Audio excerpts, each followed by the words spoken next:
So this is a huge, huge revelation. So because of beta cells' unique relationship with both glucose, right, and the release of insulin, and iron, mobilizing iron to make sure that that glucose can be used, it has the tools for handling iron that no other pancreas cell type has.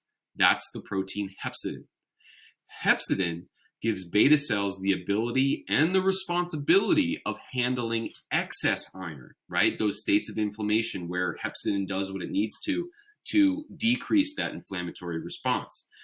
But that safety mechanism employed by hepcidin in an inflammatory state also puts beta cells at risk for destruction. Ergo, diabetes. So, wow. When I was reading this, it just, that all clicked so easily, right? So take a second to let that come in. But now, how do you address it, right? What are we supposed to do about it? First things first, you have to stop the intake of iron, right? Our body processes iron so efficiently and releases it so slowly that we need a way to bind any unbound iron and offload any extra iron that we already have, right? So we need to stop taking in excess iron, so no processed or enriched foods, right? If you're eating enriched wheat flour, it's enriched with reduced iron. And it's not enriched with any of the things that help it regulate the use of that iron. So no more pro-inflammatory foods, right? PUFAs, polyunsaturated fatty acids. That's hydrogenated oils, canola, sunflower, vegetables, soybean, all of those, garbage. And then chemical irritants. Are you filtering your water? Are you putting deodorant with aluminum on your body, right? We need to limit all of those things. In stopping that, we also need to start taking in the minerals that will help chelate and bind iron and restore balance to our iron regulation system. Trace minerals, chromium, manganese, selenium, those are all really, really important in making sure that your body handles heavy metals correctly. Copper. Copper is the ebb to iron's flow. We are way too high in iron, way too low in copper. And then all of the fat-soluble vitamins are so important for a healthy inflammatory response.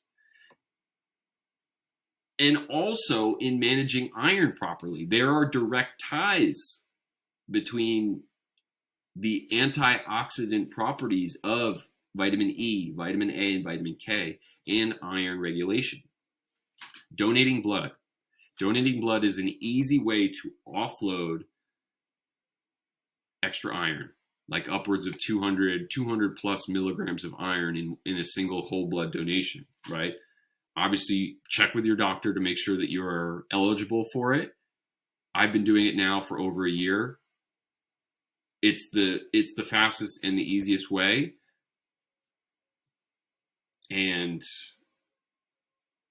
you just have to be mindful of how often, right? You have to wait 2 months or so in between donations to make sure that you're building up enough hemoglobin and hematocrit for your health. You need to filter your water. There's heavy metals in your water. There's chlorine in your water. Okay.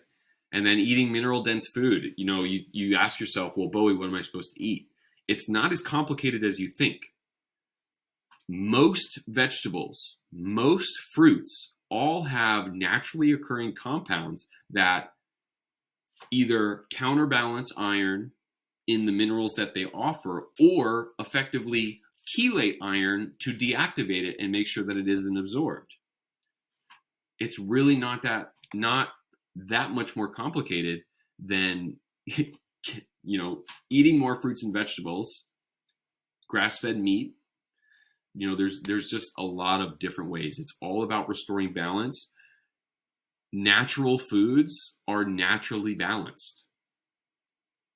And that's that. Supplement, and you can supplement initially to help close the deficit of the incredible imbalance that we've kind of all arrived at. All right.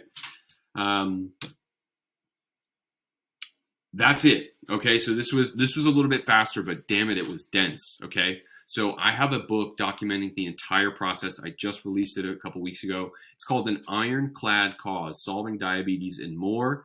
I will have it linked in the description. I encourage you, if this is of interest to you, and if you're diabetic, it should be. I implore that you read the book. The book outlines everything, basically, that this podcast is about to make you aware of what's happening and what you can do about it. All right. And if you're not already subscribed via YouTube, please, I welcome the more people that know about this, the better. And then via TikTok, follow my channel at Bowie_Madison.